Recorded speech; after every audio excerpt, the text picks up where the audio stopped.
Hello everyone, I'm Colin Canet.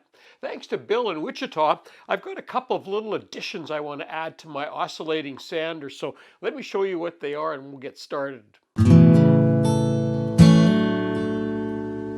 Today we're going to be working on my oscillating belt and spindle sander.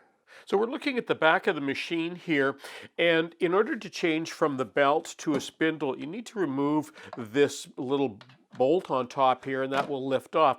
These little bolts, they kind of get jammed on there a little bit and they get really, really hot. So we're going to make an adapter knob to go over top of that. The other thing is this is the dust port back here, and it works okay, but I think it could use some improvement, so we're going to do something with a new dust port for that as well.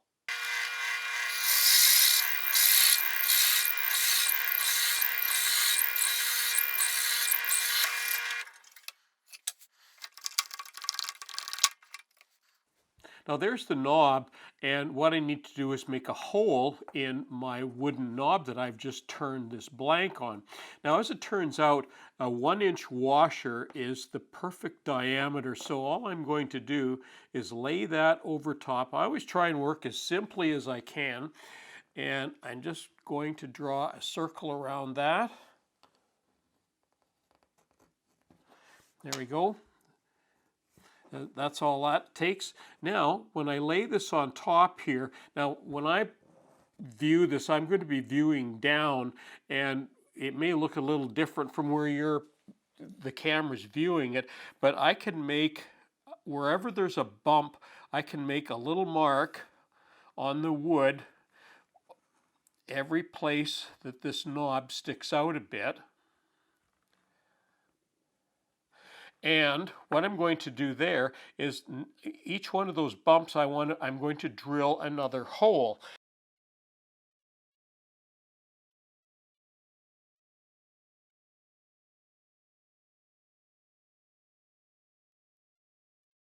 Now to drill those small holes, I've got a 3/8 size Forstner bit in there. And despite the fact it's a small bit and I've got around here, I'm still using a clamp to hold this because I'm afraid it's going to spin. So I just want to be safe on that.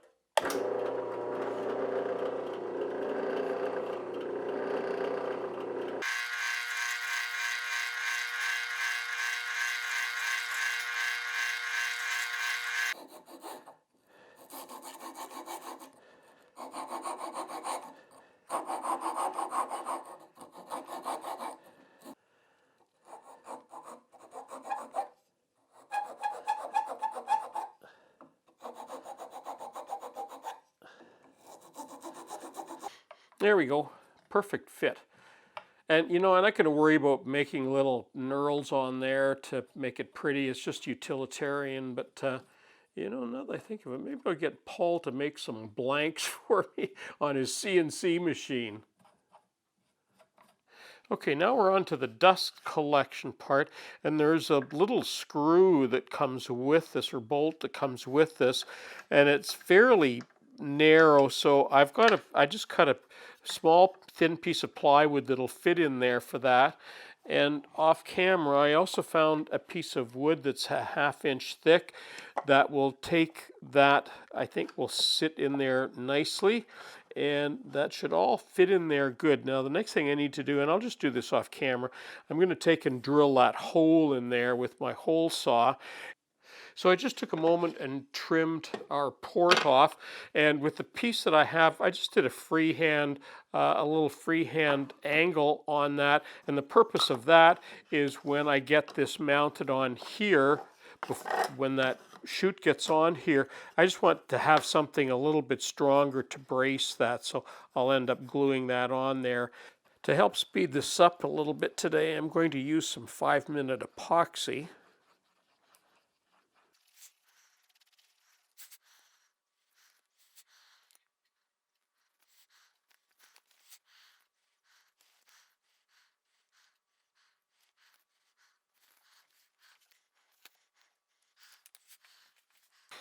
Whenever I'm attaching plastic, I like to do the last little bit of tightening by hand so I don't snap the little tabs.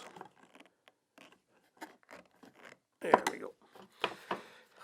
Okay, now We just need to find a position for that.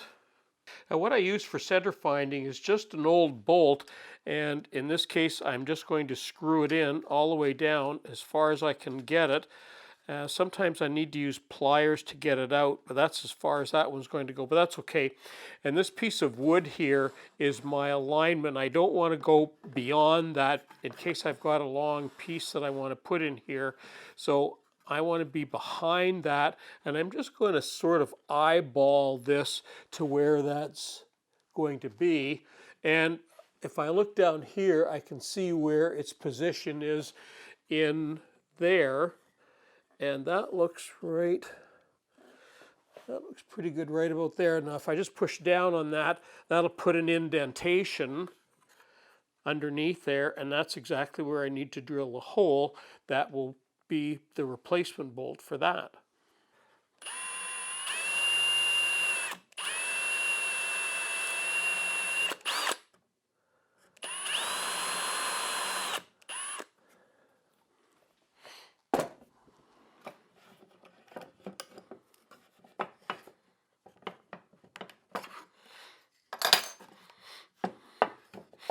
There we go.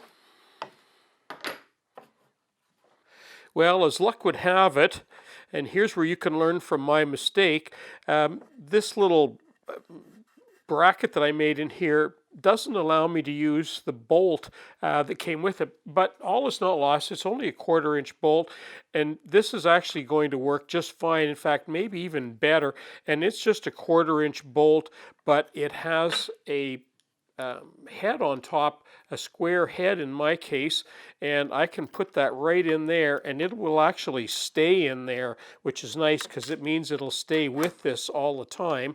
And now I can just screw that in with the screwdriver, and I can actually snug it down nicely as well from in here. Now there's another thing that as I'm putting this in here, I want to show you that this, if you look at the end here, you can see that this, as this moves around, it never comes to right over to the stick. So what that means is I can, when I move that out, wherever I pivot this, wherever I'm getting the best dust collection, I can pivot that wherever I want. Now the other thing that I'm going to do, rather than fix it in one position, in case I want to move it, what I'm going to do, I'm going to put some anti-skid material on the bottom of this. There I just used some double-sided tape, and you can see the anti-skid material on there, and that'll hold that well enough to keep that from moving around. And let's put that back together again and give it a quick test. So that's attached on there, and it's nice and firm, and all it needs to do, it's just holding a hose on there. So you know, that's all it needs, and if I push it hard enough, I can move it, but if I release it here, I can now pivot that back and forth, and I'm going to try it right where it is right there. So let's set that up and do a little bit of sanding and see how well that works. Well, I don't really know if we're going to be able to see anything or not here, but let's give it a try.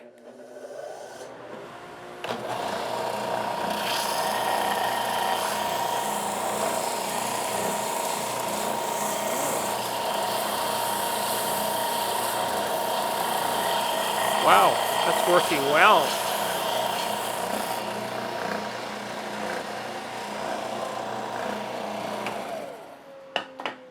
Well, that worked very well. That actually worked much better than I thought. And I could see from the back, I was looking at the back here as I was sanding, and you can see where my fingers, I could see the stream of sawdust coming around here and getting sucked right into the tube. So that's a great addition. That's a super dust collection for this little sander. Well, that concludes my video for today. Thanks, Bill, for those suggestions. The extension knob for the top works great, and the dust collector works beyond my expectations, so I'm pretty happy about that too. I'm Colin Connett for Woodwork Web. Thanks for watching.